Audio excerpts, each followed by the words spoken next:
Let's understand how to add image in quotation. Go to Product Master. You can add a new product or update the existing one. Let's add new product.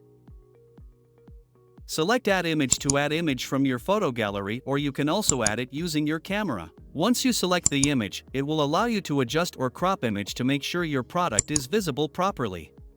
Continue to add product details and save it. Once you are done with adding images for your products, you are ready to create quotation with product images. Let's create quotation with image. Go to Make Quotation. This process is same as creating normal quotation. So, you need to select the products with images and fill up the necessary information. Now, generate the quotation. Your professional-looking quotation with product images is ready. You can share it with your customer. Thank you for watching.